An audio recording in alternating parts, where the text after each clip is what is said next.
Vous êtes agriculteur, vous cherchez une nouvelle culture rentable, mais vous ne savez pas par où commencer. Et si vous ajoutiez un atelier de micro-pousses à votre ferme? Aujourd'hui, je vous montre comment diversifier votre ferme facilement, sans sacrifier du temps ni votre production actuelle. Et à la fin de cette vidéo, vous saurez par où démarrer, avec qui vendre et surtout comment éviter les erreurs les plus courantes. Beaucoup d'agriculteurs cherchent à diversifier leurs revenus, mais entre les légumes, les œufs, le pain, la viande, etc., c'est hyper dur d'ajouter à une production sans exposer son planning. Le problème, c'est qu'on ne sait pas toujours à qui vendre ni comment produire sans se faire déborder. Résultat, ça reste très souvent au stade de l'idée. J'étais dans le même cas, je m'étais posé les mêmes questions et aujourd'hui je vous montre comment on peut intégrer un atelier de micro-pousses facilement. Salut, je m'appelle Dimitri, je suis producteur de micro-pousses depuis plus de 5 ans dans l'entreprise John Pousse et j'espère t'aider toi aussi à te lancer. Allez, bonne vidéo. Alors avant de parler de production, de vente ou de matériel, on va déjà poser les bases. Les micro-pousses, c'est quoi exactement? Alors ce sont des jeunes pousses de légumes ou d'aromatiques qui sont récoltées très tôt, généralement entre 7 et 14 jours après la germination. Elles sont ultra concentrées en nutriments, des saveurs très intenses et surtout, elles sont très recherchées par les chefs, les magasins bio et même maintenant les particuliers. Alors pourquoi c'est intéressant pour vous, agriculteurs? D'abord parce que c'est rapide à produire. Comme je le disais, c'est une récolte entre 7 et 14 jours, et ça permet plusieurs rotations sur un même espace, et même très petit. Donc il n'y a pas besoin d'attendre des mois comme pour les légumes classiques, et ça permet de très vite s'ajuster aux hausses et aux baisses de la demande. Le deuxième point, c'est que c'est très rentable au kilo. Le prix de vente moyen, il est entre 80 et 130 euros le kilo, parfois plus selon la variété et la clientèle. Donc vous pouvez valoriser chaque mètre carré, et ça quand on a peu de place ou quand on mutualise une serre, c'est un vrai atout. Le troisième point, c'est qu'il y a peu d'investissement au départ, donc pas besoin de racheter un nouveau tracteur, une machine à 10 000 euros, etc.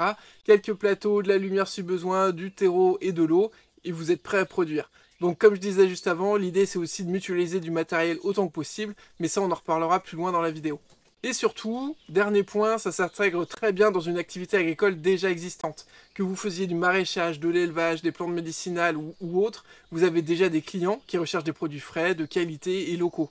Donc en ajoutant les micro-pousses, vous allez leur offrir un produit nouveau, haut de gamme, et tout ça sans devoir refaire tout votre modèle économique. Donc en résumé, une culture rapide, une forte valeur ajoutée, peu de matériel au démarrage, et c'est une culture qui est idéale en diversification pour une ferme existante. Alors bien sûr, vous pouvez démarrer, ne faire que des micro-pousses, pas de souci, c'est ce que j'ai fait pendant 5 ans, mais là le thème de la vidéo c'est sur la diversification, donc forcément je vais m'adresser à ceux qui ont déjà une activité. On va d'abord voir une méthode étape par étape pour savoir comment s'y prendre. Donc la première étape, c'est de savoir à qui vendre. On pourrait croire qu'il faut d'abord produire avant de passer à la vente, mais non, c'est l'inverse. Avant même de semer une seule graine, demandez-vous à qui vous allez pouvoir vendre vos micro-pousses. Et la bonne nouvelle, c'est que si vous êtes agriculteur, vous avez déjà tout un réseau sous la main, donc voyons d'abord vos clients existants. Si vous vendez à des restaurateurs, vous pouvez leur proposer une nouveauté ultra fraîche pour agrémenter leur plat. Si vous êtes en AMAP, vous pouvez ajouter une petite barquette de micro-pousses dans vos paniers, l'effet waouh il est garanti, et le panier moyen il va aussi grimper. Si vous faites les marchés, vous pouvez tester une offre découverte, de barquettes achetées, une offerte, etc.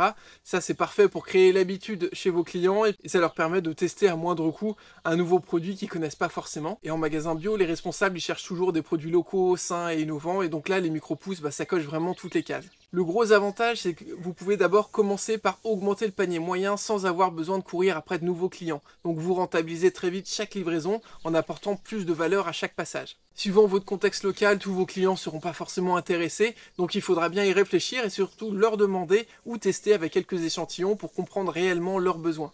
La deuxième étape, ça va de savoir quel équipement utiliser. On me demande souvent, et pour l'installation, qu'est-ce qu'il faut, etc. Souvent, vous avez déjà tout ce qu'il faut. Vous avez peut-être déjà une serre, donc ça c'est parfait pour démarrer. L'hiver, vous pouvez utiliser un petit coin qui est peu occupé pour produire vos micro-pousses. Vous avez peut-être un bâtiment vide, donc ça c'est impeccable aussi, tant que c'est propre et ventilé. En tout cas, vous pouvez le mettre aux normes sanitaires assez rapidement à moindre coût. Et vous avez peut-être un petit container, un petit local, etc. Donc tout ça c'est génial aussi. Donc il n'y a pas besoin d'investir dans du high-tech au départ, bien sûr. Ce qu'il faut surtout, c'est que ce soit un espace qui soit propre pour respecter les règles sanitaires que vous allez mettre au fur et à mesure en place. Il vous faudra de la ventilation pour éviter les moisissures, donc un vrai flux d'air, de la lumière, qu'elle soit naturelle sous serre ou artificielle avec des lampes en intérieur. Tout ça, ça va dépendre de votre configuration. Et au final, c'est tout. Il n'y a pas besoin de se ruiner pour commencer.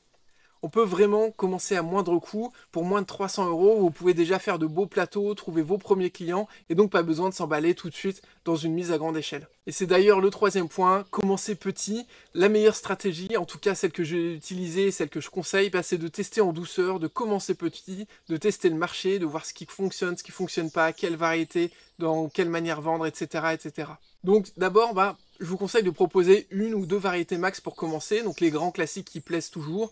Ça peut être le radis pour son côté piquant, sa couleur, le tournesol pour le côté croquant, qui se conserve bien aussi, le pois pour sa douceur sucrée, ça peut être le brocoli pour le côté nutritionnel, etc. etc. Je vous renvoie sur d'autres vidéos où je parle des différentes variétés. Bien sûr, vous avez le choix dans une centaine de variétés, mais professionnellement, elles ne sont pas toutes intéressantes, et j'ai d'ailleurs fait une vidéo sur le sujet. Donc je vous conseille de lancer 10 plateaux d'abord et pas 100, et ça va vous permettre de tester la demande, de gérer facilement sans impacter vos autres productions, qui peuvent, elles, vous prendre du temps, et avec qui vous avez des obligations, et ça va vous permettre aussi d'ajuster selon les retours clients.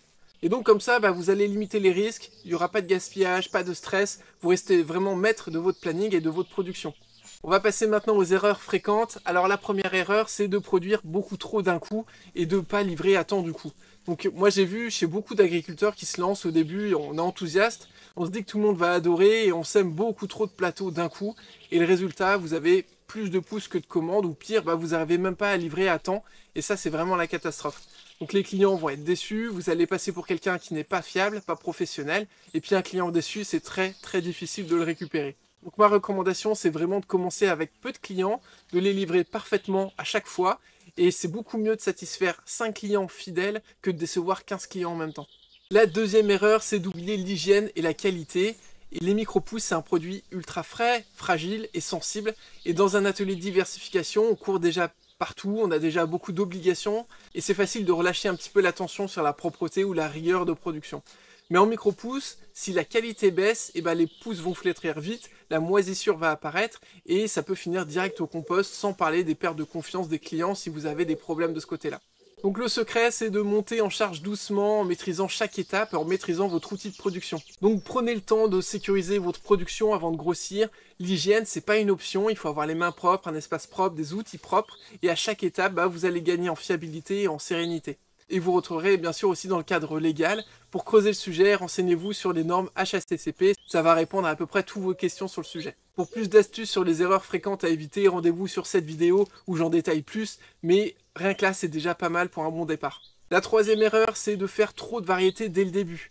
Et ça, c'est une erreur hyper classique. On a envie de tout tester, on est curieux, on est passionné. Donc on va faire du radis, du pois, du tournesol, de la coriandre, du basilic, de la betterave. Et très vite, ça devient un casse-tête. Chaque variété a ses propres exigences. Un temps de germination différent, des besoins en humidité différents, en arrosage différent, des gestions de la lumière, du poids. Et résultat, vous allez vous éparpiller, vous allez perdre du temps et de la qualité surtout.